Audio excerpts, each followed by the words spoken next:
Rádio Futebol na Canela, aqui tem opinião. Dá o play aí, Valdir da Paz. O que tá acontecendo? Fala comigo. Pera aí, rapaz. É por isso aqui, né? Tem que liberar aqui.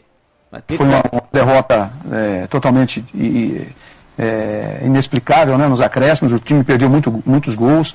Segundo jogo também aqui em casa, que também nós deveríamos ter saído com a vitória, também continuamos naquele sistema de perder sempre gols, né? E depois conseguiu uma vitória importante contra o Uberlândia, mas depois deu uma sequência. Exato, né? uma sequência. Aí nós tivemos uma dificuldade em relação à questão do técnico, do nosso técnico, que era o da Lastra, né? Nós tivemos que, infelizmente, ter que tirá-lo do comando do clube. Ele, na realidade, pediu para ir embora, depois daquela derrota para a Inter de Limeira, lá em Limeira. E nós chamamos o Rafael e Pereira, que veio para cá e até agora está mantendo uma campanha razoável, não tem nenhuma derrota ainda. Né? Nós tivemos 4 jogos, 3 empates e 1 vitória. E ainda a gente mantém aquela esperança, mesmo que seja mínima, de classificação. Eu acho muito difícil. O técnico Rafael Pereira, na última partida contra o Uberlândia, nervoso, deu uma entrevista. Após essa entrevista, a diretoria chegou a conversar com o técnico do Operário para saber o que realmente estava acontecendo, como foi? Na realidade, o Rafael, ao final do jogo, natural, porque praticamente as chances do time ali foram esgotadas, né? Logicamente que ele queria ter um resultado melhor, ter uma sorte melhor naquela partida. Houve muita interferência do árbitro do jogo, tanto para o time do Uberlândia quanto para o Operário. Então a arbitragem foi muito confusa, muito prejudicial para as duas equipes. Ele efetivamente prejudicou o resultado final do jogo, né? Tanto para o Operário como para o Uberlândia. E isso, sem dúvida nenhuma, tira a tranquilidade de qualquer pessoa, né? De qualquer profissional que está ali trabalhando, buscando o melhor para a sua equipe. E ter o seu trabalho todo prejudicado por atuação de um árbitro. É lógico que isso deixa a pessoa nervosa, intranquila, mas nós conversamos sim com ele. O Rafael é uma excelente pessoa, é um excelente profissional.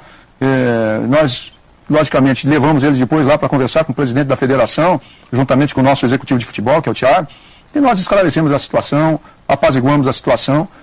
Houve um pedido formal de desculpa por parte do Rafael em relação à questão da federação, das críticas. E a gente não pode ser injusto nessa hora, né, Ricardo? A federação tem nos ajudado muito. O Operário é muito grato pelo que a federação fez pelo Operário no Campeonato Brasileiro da Série D. Né? Sem a federação, sem dúvida nenhuma, nós teríamos dificuldade de arcar com alguns compromissos básicos, porque, infelizmente, o público não vai aos estádios. Nós não temos, o prejuízo sempre numa partida gira em torno de R$10 mil. Então é complicado você fazer futebol aqui, né, nas condições que a gente faz. Então isso acaba fazendo com que o profissional que está acostumado com outra realidade lá fora, é a primeira vez que ele está atuando aqui no Mato Grosso do Sul, então acaba realmente fazendo alguns comentários que deveriam ser mais reservados, mas que com certeza ele é jovem e com certeza ao longo do tempo que algumas coisas precisam ser tratadas internamente. O Operário teve alguns problemas também nessa Série D do Brasileiro, né? Alguns jogadores contundidos, se machucaram e a diretoria teve que trabalhar no sentido de repor peças, né? E alguns jogadores também deixaram o elenco no decorrer da competição. Isso tudo atrapalhou no planejamento que a diretoria fez para a Série D, né? Sem dúvida nenhuma. Nós acreditávamos muito no potencial do time no início O grande problema, Ricardo, infelizmente, é a questão orçamentária. O clube é um clube antigo, um clube que vem com dívidas junto à Procuradoria da Fazenda Nacional há muitos anos, né? E na nossa realidade hoje é impagável essa dívida. Então, o Operário não tem todas as certidões da CND que possa fazer convênios com empresas públicas e governo do Estado, ou Prefeitura Municipal. E isso, sem dúvida nenhuma, fez com que a gente perdesse um valor considerável, tanto para o masculino como para o feminino, e isso prejudicou o planejamento do clube. Prejudicou a contratação de alguns atletas que pudessem reforçar o time e até mesmo manter em dia o salário dos atletas. O Operário vem com muita dificuldade. O mês passado, por exemplo, nós pagamos o salário no dia 28 dos atletas, quase já no final do mês, né? E esse mês ainda nós não conseguimos efetuar o pagamento. Hoje eu tinha um prazo final para fazer o pagamento, eu não consigo fazer esse pagamento porque infelizmente nós não temos os recursos necessários. Os patrocínios que o Operário possui não cobrem nem 10% do que a gente gasta efetivamente para manter um time. Então é complicado, a gente tem muitas dificuldades, muitos problemas pela frente e a realidade do nosso futebol é cruel. A gente não vai conseguir sair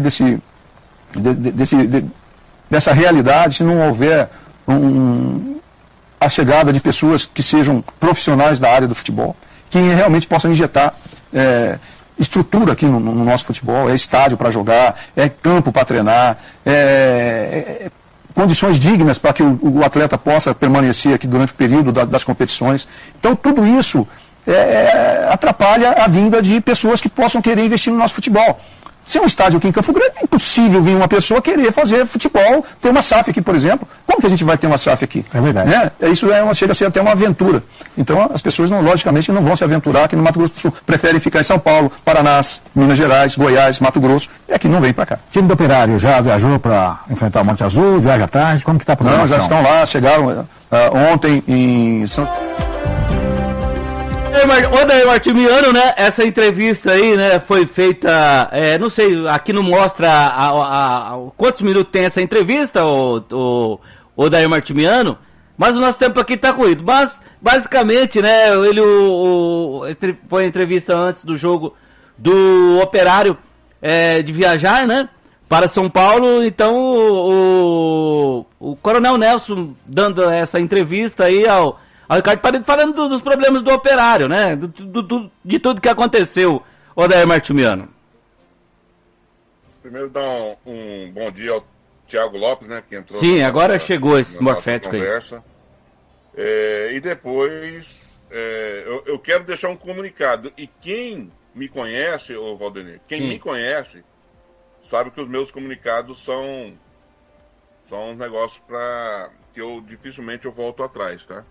Sim. Por exemplo, se esse cidadão que se diz técnico do Operário não vir em público e pedir desculpas aos cronistas do estado do Mato Grosso do Sul, aonde eu estiver, primeiro, na minha rádio ele não fala, e aonde eu estiver, se ele for dar entrevista, eu saio do ar na hora. Sim. Tá? Que não adianta ele pedir desculpa para Estevão Petralas. Ele que se entenda com o Estevão Petralas. Ele que se entenda com a Federação de Futebol. Eu sou cronista do estado do Mato Grosso do Sul. Então eu exijo, enquanto ele for treinador do Operário, para falar aonde eu estiver, que ele se desculpe com os cronistas. Se ele não quer, sendo enfático, pedir desculpa ao Lucas, me parece que já ligou para o Lucas pedindo desculpa, o problema é dele. Se ele já ligou pro Thiago, pediu desculpa pro Thiago, o problema é dele. O Thiago ele falou que não vai ligar, não. Enquanto ele não vem em público e pedir desculpa aos cronistas, se ele falar na rádio que eu estiver, eu desligo meu microfone e vou embora. Segundo, Coronel Nelson, maior respeito pelo senhor, maior respeito. Mas o futebol não se faz só com dedicação, né? Tem que ter o lado político também. E eu senti que o senhor, como presidente do Operário, não tem o lado político. Por exemplo, o lado político que o Estevão tem, que o Francisco Cesário tem. Sim, para você ficar 28 anos numa federação, você tem que ter um jogo de cintura, você tem que ser político. E o Thiago lembra muito bem, se fosse uma votação normal, no dia, o Estevão não seria o presidente da federação. Só que ele foi nos bastidores, buscou um entendimento entre os clubes, entre a CBF, e conseguiu se eleger a presidente. Então ele tem um trâmite político também que nessa hora faz falta. E outra, falar que o Operário mandou embora o Dalassa e depois o senhor tentar consertar, ele pediu... Não dá, né, presidente? Não dá. Quem saiu, e a gente sabe disso, nós temos informações seguras que quem pediu para sair foi o Dalasta. E outra coisa, falar que o Operário não tem o dinheiro para pagar. O Operário, enquanto estava lá no Profut, ele tinha, pelo menos isso, se eu estiver errado, o presidente, por favor, me telefone, manda aqui que eu coloco o senhor no ar na hora. Tá? Na hora eu coloco o senhor no ar. Mas até a informação que eu tenho, que o Operário tinha dinheiro sim, estava depositado lá na conta, era só fazer aqueles trâmite burocrático para pagar. Então também não adianta ficar só nessa, ninguém ajuda, tem que chegar isso, chegar aquilo. Né? Então, parabéns ao Ricardo Paredes, Giro do Esporte TVE, uma entrevista muito, muito legal, mas para mim o presidente do Operário não falou muita coisa, e falando dessa Série D, principalmente as dificuldades que o Operário tem, porque não tem os registros. Aí a culpa é de quem? Não é minha e nem do Thiago. A culpa é do Operário. porque não tem as certidões. É isso aí, Adalberto Miano. Vamos dar um bom dia pra ele, né? Que só chega atrasado, esse morfético, certo? Bom dia, Pelé. Tudo bem com o senhor? Bom dia. Tudo bem, grande abraço para vocês. Estava numa reunião importante aqui com parte da equipe da Rádio Futebol na Canela, por isso me atrasei. Sim, um grande abraço. Tudo tranquilo, graças a Deus, tudo bem. Beleza, só pra gente ir pra lojinha, girar o bloco aqui, você tava ouvindo aí, né, a entrevista, eu não sei se você tem alguma coisa a mais a acrescentar aí, falar do operário dessa entrevista, né, do Coronel Nelson dando explicações das questões do operário, né, atraso de salário e tal e coisa que nós já estamos carecas de saber, né. Agora, o que a gente sabe também é que o operário nos últimos anos, né, vem recebendo recursos aí, da CBF, né, por participar da Copa do Brasil, do Campeonato Brasileiro da Série D, já está também no próximo ano.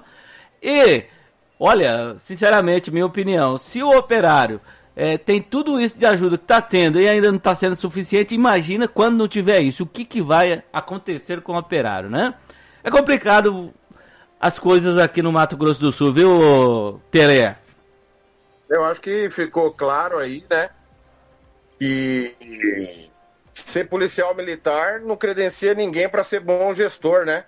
O presidente é policial, o vice é policial, o Vanderlei Cabreira que está lá é policial. É um quartel, né? É um quartel da Polícia Militar que está no operário afundando o clube. Porque era fácil criticar o Tony Vieira, que é um boçal, um desqualificado, um desagregador, mas o Tony não tinha ninguém, né?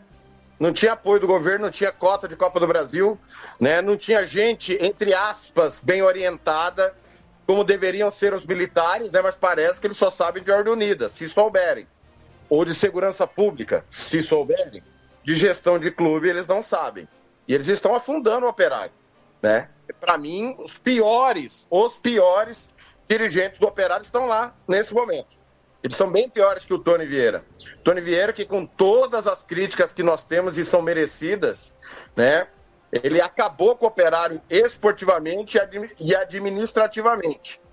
Essa turma que está aí vai se defender nos títulos e que está fazendo o operário jogar, mas vocês vão ver onde o operário vai acabar. Porque se com 4 anos seguidos, o único time na história do Mato Grosso do Sul com cota de Copa do Brasil, 4 anos seguidos, eles estão deixando o salário atrasar, imagina quando não tiver a Copa do Brasil, como é que vai fazer? Para onde que vai? Então eles são piores que o Tony, porque o Tony é um incompetente solitário, eles são incompetentes coletivos. Se a torcida do operário não tirar eles do clube para ontem, eles vão acabar com o operário. Eu vou repetir o nome dos militares: Vanderlei Cabreira, o Osnei Duarte, vice-presidente, Nelson Antônio, todos os militares. O Gildo, eu não sei por que está junto com o Nelson. Só sobrou o Gildo do lado do Nelson, centralizador, monopolizador das coisas para fazer. Não tem ninguém do lado do Nelson mais, porque só os militares que estão. Nem o Osnei Duarte você vê nos jogos. Essa turma da polícia militar está acabando com o operário. É simples assim.